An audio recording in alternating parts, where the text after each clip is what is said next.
Entonces, cada uno de ustedes está probablemente entre los 15 y los 24 años de edad. La edad en donde van a pasar una de las épocas más bonitas de la vida, pero asimismo, cada uno con la oportunidad de estar en el CEBETIS, de acceder a un nivel educativo mejor que el que tuvimos nosotros, que el que tuvieron nuestros papás y nuestras mamás, nos hace un referente en nuestra comunidad. Los efectos secundarios de esta charla es que cada una y cada uno puedan convertirse en un guardián que tenga mucha más información para detectar a alguien en riesgo y poder canalizar a esa persona hacia recibir ayuda altamente especializada. Entonces, nos invitan muchas de las veces para poder ofrecer información sobre particularmente prevención del suicidio. En la pandemia tenemos 5 temas muy importantes que causa la pérdida, la dificultad económica, el aislamiento, que son efectivamente las muertes por suicidio, la depresión, que es la cuestión de salud mental más asociada con la muerte por suicidio, el consumo de sustancias elevado, el estrés postraumático después de haber vivido una enfermedad en la familia en donde es muy difícil saber cómo a cada quien le va a ir. Algunos de ustedes, algunos de nosotros vivimos que alguno de nuestros familiares fue hospitalizado, estuvo grave y muchos de nosotros en cada una de las familias extendidas estamos experimentando pérdidas particularmente de hombres que probablemente tenían una situación de salud. Entonces, ante una crisis humanitaria como esta, tenemos que estar informados sobre cómo podemos ser guardianes, siguiendo las aportaciones que hace por un lado un psicólogo norteamericano que se llama Paul Quinet y siguiendo la estrategia que utiliza la Asociación de Psiquiatría Norteamericana en las escuelas, tanto secundarias, preparatorias, técnicas y a nivel licenciatura, de poder darnos cuenta que las personas más adecuadas para detectar personas en riesgo son ustedes, son los estudiantes, que a través de lo que postea alguien en Facebook, a través de lo que comenta en el WhatsApp, a través de lo que pone en Instagram, podemos salvar vidas. Entonces, ¿quiénes somos nosotros? Somos efectivamente una estrategia de la UNAM que se llama así, Crisis, Emergencias, Atención al Suicidio. Nosotros tenemos un centro de apoyo y atención para estudiantes en donde entrenamos a los psicólogos a atender estudiantes en riesgo, en donde también hacemos tareas de investigación, supervisamos a nuestros voluntarios porque estamos hablando, pues ahora les decía con la pandemia, de 5 temas muy delicados que solamente puede atender a alguien muy especializado, pero también capacitamos a cualquier persona, principalmente actores educativos, docentes, autoridades, psicólogos y estudiantes, para que aprendan a prevenir, detectar y referir pronto a alguien.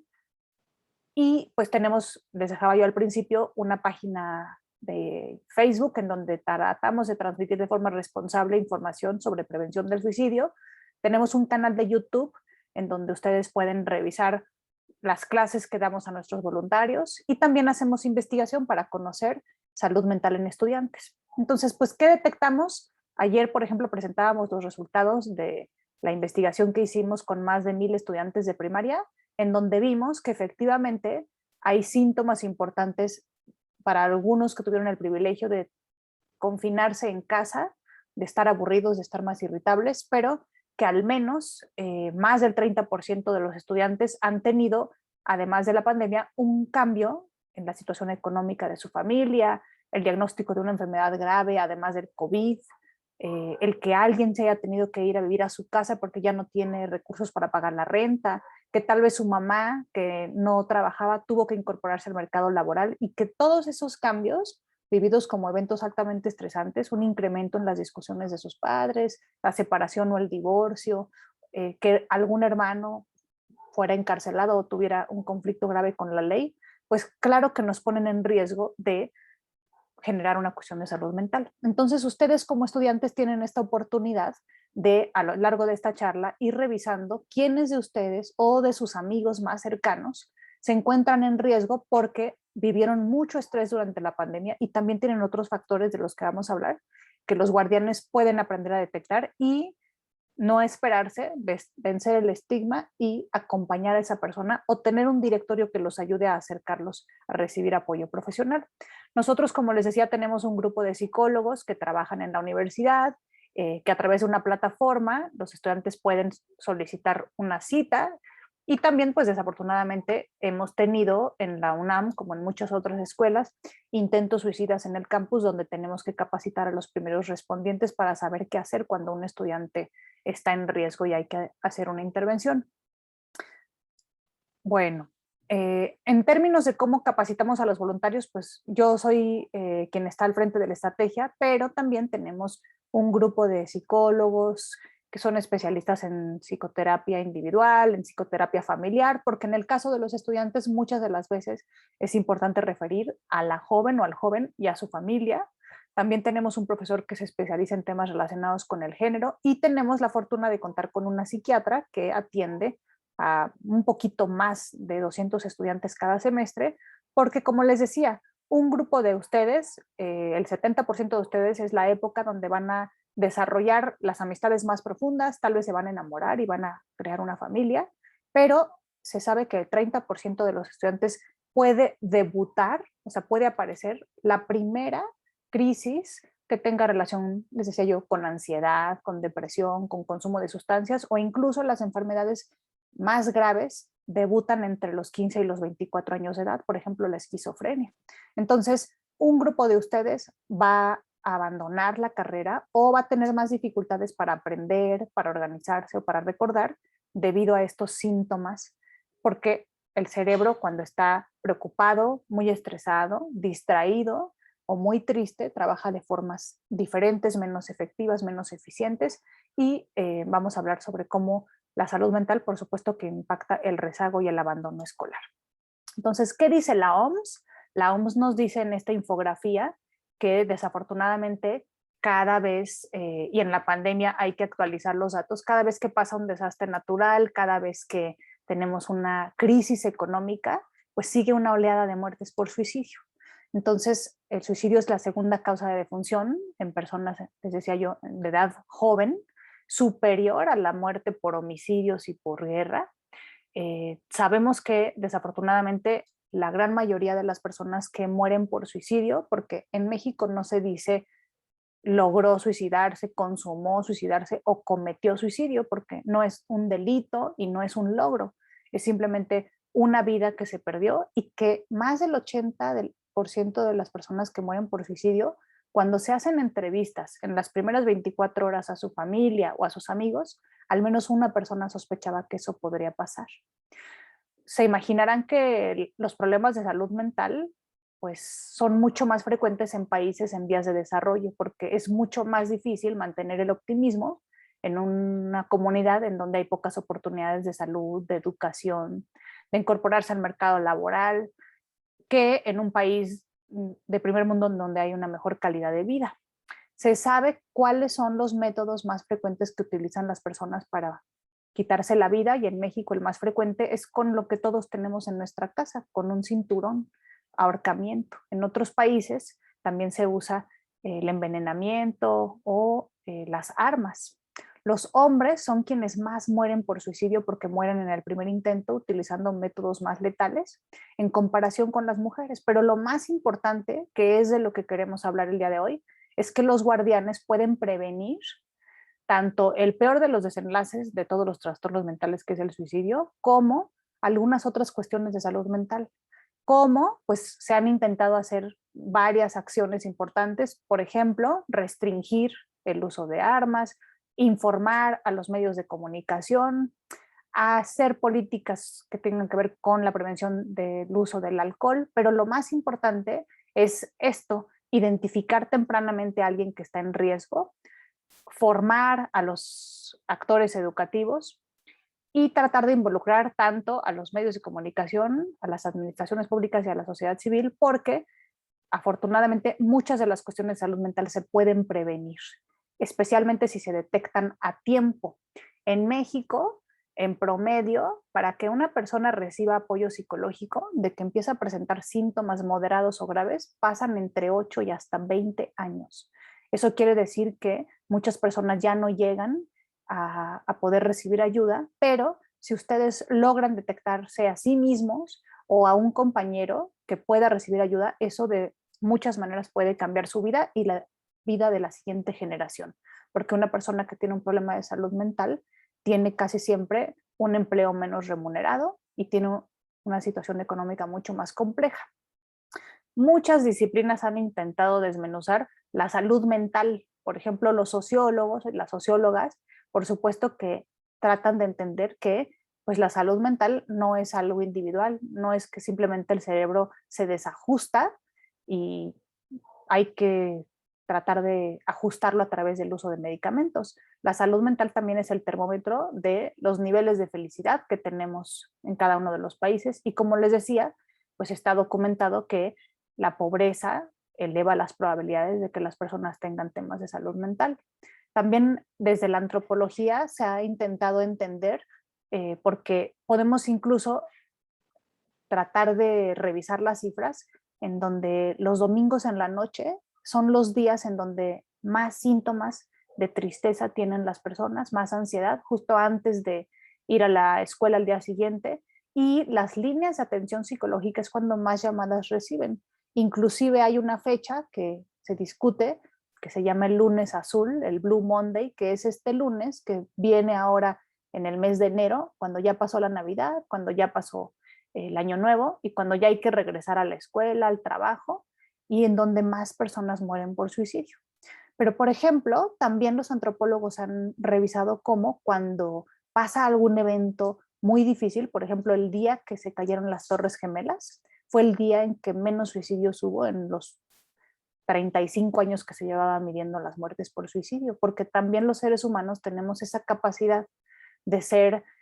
apoyadores, de ser solidarios y de intentar apoyarnos unos a otros cuando hay una crisis. La salud mental no solamente la estudian las ciencias sociales, también la estudian las ciencias médicas. Muchas personas que tienen una cuestión de salud mental son diagnosticadas con algún trastorno, decía yo, ansiedad, depresión, trastorno bipolar, trastornos de la personalidad como el trastorno límite de la personalidad, y muchos jóvenes pueden beneficiarse de recibir un tratamiento farmacológico. 100 años o un poquito más desde que nace la psiquiatría, se ha ido mejorando la medicación y muchas personas siguen teniendo mucho miedo o se resisten a tomar un medicamento. Pero así como nosotros cuando sentimos un dolor muy intenso, como apendicitis, o cuando nos duele una muela y no nos da pena y corremos a la médica o al médico, pues también pasa lo mismo para salud mental, excepto que muchas personas creen que tienen que echarle ganas, que no tienen que dar problemas, que tendrían que superarlo ellas mismas, pero no, está probado que el cerebro también se enferma y podemos ver ilustraciones en donde un cerebro que tiene depresión tiene mucha menos actividad eléctrica que un cerebro que no tiene depresión y que eso a veces no es suficiente con psicoterapia para que mejore, sino que hay que estimular al sistema nervioso central para que empiece a producir las sustancias que después de una pérdida, después de una época muy estresante, empezó a enfermarse y a inflamarse. Nosotros como psicólogos, pues tratamos de atender la salud mental, particularmente de los estudiantes. Yo soy profesora del área de educación y docencia de mi facultad y sabemos que ahora hay muchas estrategias para impartir habilidades socioemocionales, porque un estudiante que domina los contenidos académicos puede ser exitoso. Sin embargo, está comprobado que también si es un estudiante que es muy bueno o muy buena para negociar, tiene una mente flexible, es creativo, es un profesional mucho más completo que aquel que nada más tiene el dominio del contenido. Los psicólogos sociales hacen trabajo en las comunidades. Esta charla de guardianes se hace en muchos lugares del mundo. Por ejemplo, hay lugares en África en donde usando un audiolibro, personal, profesionales de la salud, trabajadoras sociales o enfermeras hablan de salud mental en comunidades en donde las personas no saben leer y escribir y en donde, por ejemplo, en África subsahariana, más del 50% de los niños padece VIH y pueden tener riesgo para desarrollar depresión. Entonces hay intervenciones comunitarias. Les decía yo que también los psicoterapeutas familiares trabajan con las familias que tienen un paciente que presenta un problema de salud mental, pero también trabajan con familias que han perdido a un familiar por suicidio, porque recuperarse de esa pérdida es un duelo muy complicado.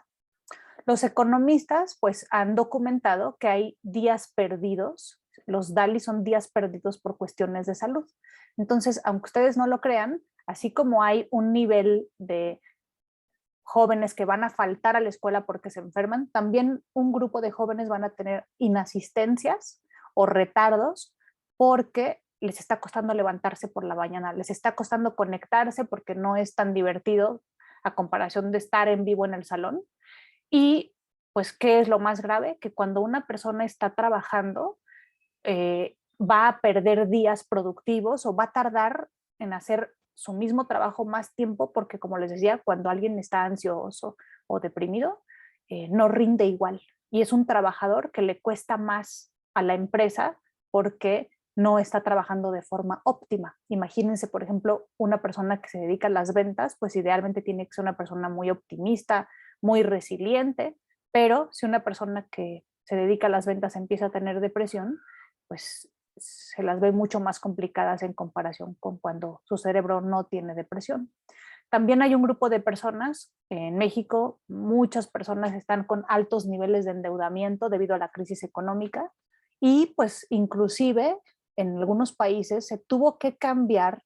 una póliza del seguro de vida porque en Japón los hombres empezaron a quitarse la vida para dejar de deber dinero, porque antes si te morías la deuda no se heredaba, pero pues tuvieron que cambiar las cláusulas. Entonces eso quiere decir que inclusive aunque las personas se quiten la vida, la deuda continúa, pero pueden imaginarse que las personas que están muy endeudadas, a veces la salida eh, es quitarse la vida, pero desafortunadamente, y los bancos ejercen mucha presión y mucho estrés sobre esas personas, pero se ha documentado cuántas personas quedan gravemente afectadas después de que alguien muere por suicidio. Se dice que son 6 y algunos autores dicen que son 20, especialmente los hijos. Y bueno, se podrán imaginar que las personas que se encuentran desempleadas tienen más riesgo de empezar a padecer una cuestión de salud mental y porque están expuestas a buscar trabajo, pocas oportunidades y regresar a sus casas sin buenas noticias. La salud mental es un tema muy delicado, especialmente cuando hablamos con jóvenes, porque también sabemos que ustedes como jóvenes tienen el derecho humano a la libertad, a la autonomía, pero cuando alguien está pensando en quitarse la vida, no lo decide libremente. Casi siempre lo decide desde la impulsividad o desde la emoción, la tristeza, la depresión. Es cierto que existen jóvenes que tienen una enfermedad terminal y que tienen derecho a continuar o no con los tratamientos y un derecho a una vida digna y a una muerte asistida. Sin embargo, acá estamos hablando de jóvenes que no tienen una enfermedad orgánica, pero que tal vez sí tengan depresión y que entonces el guardián, muy respetuosamente, puede invitar a esa persona a acercarse a pedir ayuda, a acompañarla y, les decía yo, a tener un directorio de quién podría apoyar. Entonces, bueno, ¿qué tienen que tener en cuenta ustedes como guardianes? En el caso de los estudiantes, las personas que tienen más riesgo de padecer cuestiones de salud mental son aquellos estudiantes que viven acoso escolar. Cuando se hace un estudio de las cartas de alguien que murió por suicidio, muchos de los niños menores de 14 años dejan saber en su carta que ya no podían aguantar más esa situación. También tenemos estudiantes que ya han tenido varios intentos de quitarse la vida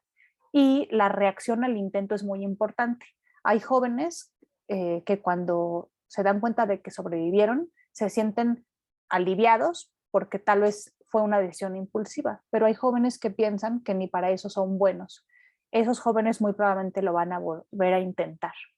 Y también un aspecto muy importante a considerar en jóvenes estudiantes es el tema hereditario. Tal vez si yo les pregunto cuántas personas en su familia tienen alguna cuestión de salud mental, pues tal vez alguno que otro me diría que sí, porque la depresión y la ansiedad se llaman trastornos internalizados. Eso quiere decir que muchas de las veces no te das cuenta porque las personas se sienten mal, empiezan a tener más de 2 horas al día de pensamientos catastróficos y un grupo de personas empieza a incrementar su consumo de alcohol. Entonces, por eso son tan difíciles de detectar, a diferencia, como les decía, de otros padecimientos en donde hay dolor y rápidamente vas al médico. Entonces, si yo les pregunto cuántas personas en su familia tienen un problema de consumo de alcohol, ahí sí, cada uno de nosotros y de nosotras tenemos al menos 2 o 3 tías, tíos, abuelitos que tienen un problema de consumo de sustancias y que muchas de las veces detrás del consumo de alcohol hay un tema de salud mental que no ha sido adecuadamente atendido y que cuando consumen se sienten más tranquilos, pueden dormir mejor, se sienten más seguros y pueden ligar, desenvolverse con más facilidad. Entonces, es muy importante que ustedes empiecen solamente a hacer cuentas de ustedes mismas y de ustedes mismos y de algún amigo que tenga ya algunos de los factores de riesgo de los que estamos aquí mencionando, porque pues hay muchísimas personas que necesitan atención, pero es bien importante que ustedes como guardianes vayan teniendo las pistas de si su amigo necesita acercarse a un grupo de ayuda mutua, a un taller, o necesita opciones más urgentes, psicoterapia altamente especializada o consulta con un psiquiatra e incluso un internamiento breve. Ahora, ¿qué pasa con el género y la inhibición emocional? Pues los hombres, cada vez hay aulas, ustedes lo pueden notar, sus salones, a diferencia de los salones de hace 60 años, cada vez hay más mujeres en los salones, cada vez hay más mujeres en el mercado laboral. Una de cada 4 mujeres es jefa de familia. Entonces hay un desplazamiento en donde están las cosas más parejas, pero los hombres les cuesta mucho más trabajo atreverse a hablar de cómo se sienten, atreverse a pedir ayuda. Inclusive, si ustedes comparan cuántos hombres se acercan a hacerse un chequeo cada año en el mes de la prevención contra el cáncer y hacerse, por ejemplo, una evaluación o una prueba en sangre para detectar cáncer de próstata, verán que los hombres cuidan menos de su salud. Los hombres les cuesta más trabajo pedir permiso en su trabajo para hacerse un chequeo que una mujer que más fácilmente a su familia le puede decir que se siente mal, que necesita ir al médico, que sintió que tiene una bolita que necesita revisión. Entonces, tenemos un trabajo muy importante, sobre todo tú que estás viendo esta conferencia, si eres hombre, porque tú puedes detectar quién de tus amigos les cuesta mucho trabajo decir que se sienten tristes, que están enojados, que sienten que la vida no tiene sentido o que están mucho más nerviosos, que ya no pueden dormir, que ya no tienen apetito, como les decía yo, que están un poco más lentos, que les cuesta trabajo tomar decisiones sencillas y puedes detectar a ese compañero o a ese familiar que tal vez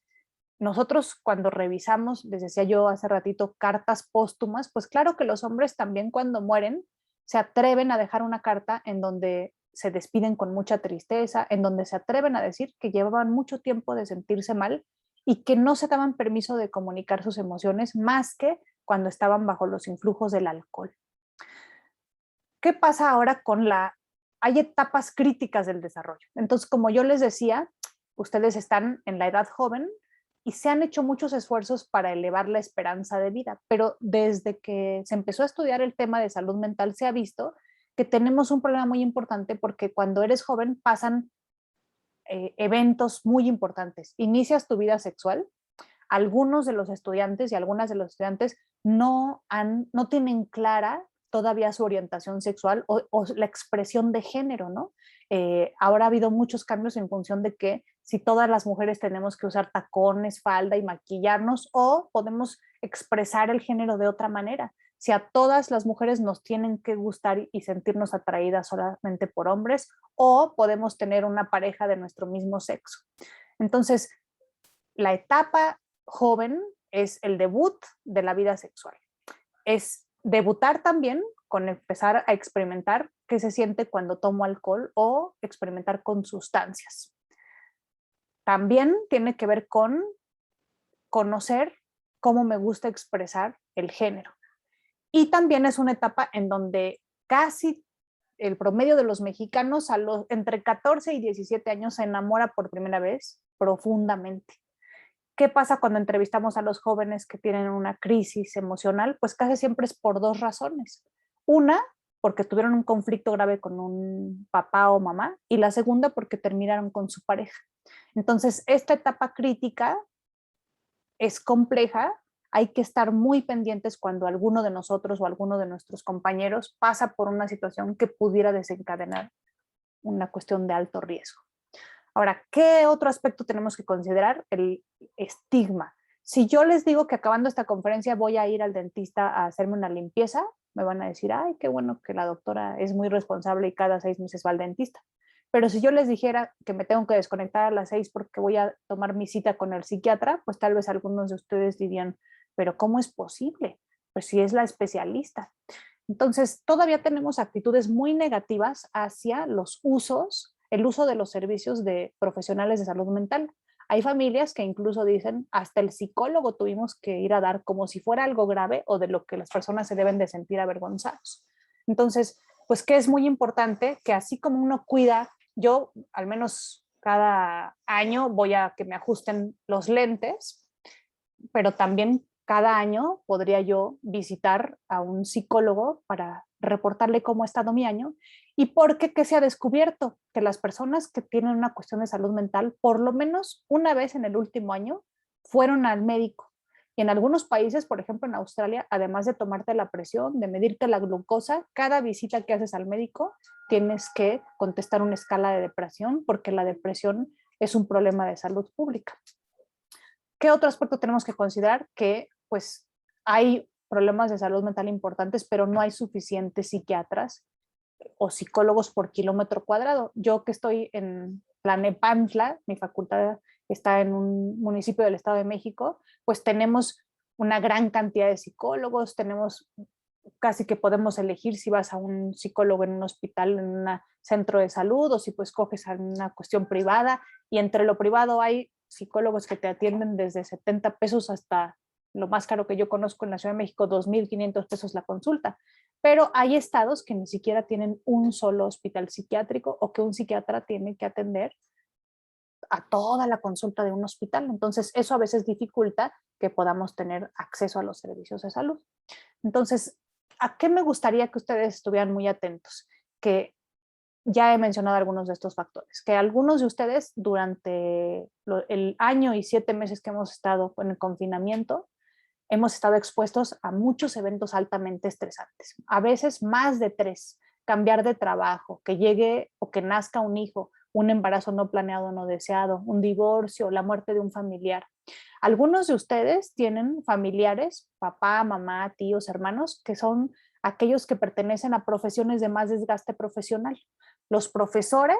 el personal médico, trabajo social, somos personas que trabajamos con otras personas. Entonces, hay especialidades médicas en donde hay más problemas de salud mental porque tratan con personas, tratan con la muerte todos los días y también pues que tienen que considerar quiénes de las personas que están cerca de ustedes han tenido una crisis económica muy importante, han tenido mucho estrés, tienen un factor hereditario y tal vez algunos de ustedes durante la pandemia han perdido compañeros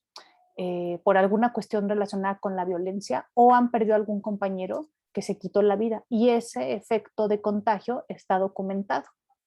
Tienen que saber que las conductas asociadas al suicidio están en un continuum. Eso quiere decir que primero ocurre casi siempre la planeación, después viene la instrumentación y después el intento. Eso nos da tiempo de poder detectar a las personas en una etapa temprana y canalizarlas oportunamente. Es muy importante que consideren cuando hablan con un amigo o si eres un profesor que te conectaste a la ponencia de algún alumno en tutoría, en tu clase, en una tarea, que constantemente habla sobre sobrecarga, ya sea que él sienta que la familia estaría mejor sin él, o a veces hay papás o mamás, abuelitas que dicen cosas como esas. Tú solamente nos das problemas, ojalá fueras como tu hermano. Estas palabras pueden ser muy dolorosas y pueden activar la sensación de que el mundo estaría mejor sin mí y también la desesperanza, que es esta sensación que a veces nos llega cuando tenemos un problema muy grande y sentimos que no hay nada que podamos hacer y no hay nadie que nos pueda ayudar. Y por último, pues la no pertenencia. Todos queremos sentirnos aceptados, queridos, parte importante de nuestra familia, de nuestros amigos, pero hay jóvenes que no logran integrarse al equipo de trabajo, que son como la oveja negra de sus familias y que esas personas pueden sentirse solas y pueden generar síntomas de depresión. Entonces, todos estos factores, por supuesto que nuestros estudiantes causan que el desempeño académico empiece a bajar. Hemos nosotros comprobado que los alumnos de más bajos promedios muchas de las veces tienen síntomas de depresión, pero también hemos documentado que en nuestra facultad, que son los estudiantes que entran a la carrera de medicina, por ejemplo, que son los más altos promedios de la preparatoria de la UNAM, también son personalidades muy perfeccionistas y que tienen baja tolerancia a la frustración. Entonces, estudiantes de muy alto desempeño también tienen riesgo de desarrollar cuestiones de salud mental. Y siempre hablamos de una hipótesis adicional entre los estudiantes. En Estados Unidos ha habido muchos casos de este binomio homicidio-suicidio, o sea, cuando un joven, casi siempre es un hombre, planea un ataque escolar que termina con suicidio. Entonces, pues, ¿qué se ha visto en los hombres que llegan a sobrevivir o que son entrevistados sus amigos o sus compañeros, pues que ya mostraban desde la secundaria o la primaria dificultades para relacionarse con sus compañeros, que habían sufrido acoso escolar y empiezan a guardar ira, rencor, que han tenido problemas con la ley, que consumen sustancias y que en sus familias tienen modelos a favor de la violencia, que tienen cuestiones relacionadas con impulsividad, irritabilidad, agresividad, se aíslan y en algunos casos no tienen remordimiento, no tienen culpa o vergüenza por haber hecho acciones como maltratar o herir a niños más pequeños, a animales, y que tienen acceso a las armas. Por ejemplo, tienen algún familiar que trabaja en el ejército o trabaja en la policía y que entonces empiezan a planear venganza contra sus compañeros o contra la sociedad, y son estudiantes que ustedes mismos pueden detectar y que podrían apoyar a proteger a toda la comunidad. Entonces, bueno, ¿qué se ha intentado prevenir? Pues cuando yo era chiquita vendían, por ejemplo, aspirinas en botes grandísimos que traían hasta 150 aspirinas. Ahora está prohibido vender en contenedores muy grandotes. Es muy buena idea resguardar los medicamentos y también resguardar los químicos o sustancias de limpieza, no solamente por los niños que pudieran consumirlos de forma accidental, sino porque también, por ejemplo, en Asia hay una campaña muy importante para guardar bajo llave el veneno para ratas, que es un método que se utiliza mucho para quitarse la vida. También pues, es muy importante reducir, prohibir o monitorear el acceso a las armas, y también los convertidores catalíticos se han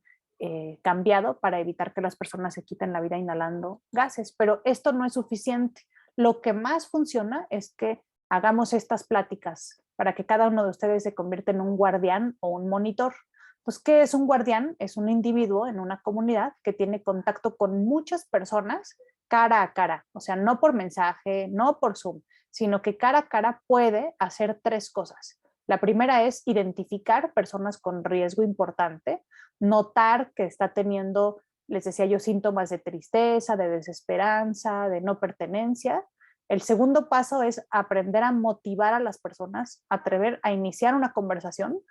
para que ustedes puedan no convencerlos, pero sí sugerirles, motivarlos o invitarles a que puedan recibir ayuda o que al menos se den la oportunidad de ir una sola vez con un profesional de salud mental. Y tercero, referirlos, o sea, tomar acción, que ustedes, decía yo, cuenten con un directorio para poder saber, porque no cualquier psicólogo puede tomar casos de alto riesgo, un psicólogo que tenga un alto nivel de especialización. Por ejemplo, existe la Asociación Mexicana de Suicidología. Si ustedes hablan a las líneas de emergencia a nivel nacional, la línea de la vida es un muy buen recurso que tiene personas que están capacitadas y que les dan atención gratuita. Entonces, ¿por qué trabajamos con los jóvenes? Porque los jóvenes casi siempre comparten esta información con otra joven o con otro joven, y menos del 25% de los jóvenes se acercan a pedir ayuda al psicólogo, a algún profesor o algún familiar, porque pues están en una etapa en donde quieren ser autónomos e independientes, pero pues en las escuelas, tanto nosotros como autoridades educativas, profesores, tenemos la responsabilidad de reconocer los signos de alarma, contar con el directorio y poder hablar con nuestros estudiantes. También ustedes pueden tener esta información o guardar ahí en su celular un teléfono de emergencias a donde pudieran comunicarse. Entonces, pues no sé si ustedes han visto, pero de repente si les sale en el algoritmo de Facebook, a veces nos explican a través de un video chiquitito cómo podemos detectar que alguien está teniendo un evento vascular cerebral, un derrame, un infarto, porque que se sabe que si tú detectas que se está infartando una persona, es más fácil que sobrevivas si reconoces que ese es un infarto y antes de 2 horas lo llevas al hospital. Lo mismo pasa para salud mental. Entre más temprano se haga la atención oportuna, las probabilidades de que la persona logre recuperarse son mucho más grandes. Entonces, bueno, ¿qué tienen que hacer como guardianes? ¿Cómo pueden preguntar? Pues nosotros primero sugerimos que tengan un alto índice de suspicacia, o sea, que no se esperen que cualquier detalle que ustedes sientan con base a la información que les dimos ahorita de que puede ser una señal de alarma, que se atrevan a preguntar. Que a veces el estrés se expresa directamente, la persona dice, estoy cansado, estoy harto, ya no puedo más, quisiera dormirme y no despertar, pero también a veces se expresa indirectamente, les decía yo, consumiendo más alcohol, no conectándose a las clases, participando menos en los trabajos de equipo, que cuestionen activamente y que no tengan miedo, no le van a meter a la persona la idea de que se suicide, al contrario, lo que van a hacer es que van a intentar ser empáticos con esa persona y van a abrirle esa puerta de aceptación incondicional para que tome la ayuda. Estas son las preguntas que nosotros les sugerimos, que son las preguntas relacionadas con ideación, planeación o intento. Es mucho mejor que pregunten pasivamente. O sea, en vez de preguntar, ¿has querido suicidarte? Es mejor que pregunten, ¿has pensado que estarías mejor muerto o deseado estar muerto? O que pregunten, ¿has querido hacerte daño? ¿Has pensado en el suicidio? Y tienen que revisar si no nada más ha sido un pensamiento, tal vez ya ha planeado cómo lo haría, cuándo lo haría, con quién lo haría. Y es muy importante que indaguen si a lo largo de su vida ya ha habido un intento previo, porque si ya ha habido algún intento previo, puede ser más urgente la canalización. La segunda parte difícil que hace un guardián, pues es persuadir a alguien para que aunque él solito quiere salir adelante, para que él dice que ya no tiene remedio, pues que intente darse una oportunidad y que pueda al menos, aquí nosotros les compartimos un video en YouTube en donde usamos algo que se llama entrevista motivacional. Entonces, pues, ¿qué debemos hacer? No regañar, no avergonzar, no enojarse con la persona, no decirle que está loco, que cómo es posible que piensen hacer eso. Casi siempre tenemos dos ideas, ¿no? A veces cuando tú vas a la médica o al médico, te dice, a ver, acéptalo, tienes un problema con la obesidad. Yo cuando decidí que ya quería bajar de peso y dejar de comer tantas fritangas, por ejemplo, simplemente dije, hoy es el último día y lo logré, es cosa de que tú te decidas. Entonces, a veces es difícil hablar con un médico o una médica porque te regaña, es autoritario, no se pone en tus zapatos. Entonces, cuando un guardián trata de identificar, a ver, déjame intentar entender por qué desde que terminaste con tu pareja o tantos conflictos en tu casa te están haciendo que te sientas tan mal. Yo no puedo obligarte, pero puedo intentar colaborar para que busquemos soluciones. Podemos ir a un psicólogo, puedes hablar una línea de ayuda, yo te puedo prestar mi teléfono o te puedo ayudar a que busquemos, tal vez no te vas a sentir cómodo con la primera persona que encuentres ayuda, tienes que buscar varios profesionales hasta que, así como el dentista, tiene que ser alguien con quien tengas confianza, a quien pueda escucharte y el guardián acepta que la ambivalencia, por un lado entiendo que no quieras ir al psicólogo o al psiquiatra, pero por otro lado creo que te das cuenta de que ya no te estás sintiendo bien y ya llevas mucho tiempo y no estás pudiendo salir por ti mismo. Y pues el guardián tiene que darse cuenta que no es fácil, que a veces es lento y hay que hablar varias veces con la persona hasta que se sienta que está lista o que está decidida. Entonces, pues al principio les cuesta trabajo reconocer que tienen un problema, a veces no están tan preocupados como sus familias, a veces hay que preguntarles, a ver, ¿qué pasa si las cosas siguen como van? Si sigues sin conectarte a la clase, si sigues consumiendo tanto alcohol, si sigues pensando en que ya quisieras un día no despertarte o quisieras que por una casualidad salgas de tu casa y te atropelle un camión.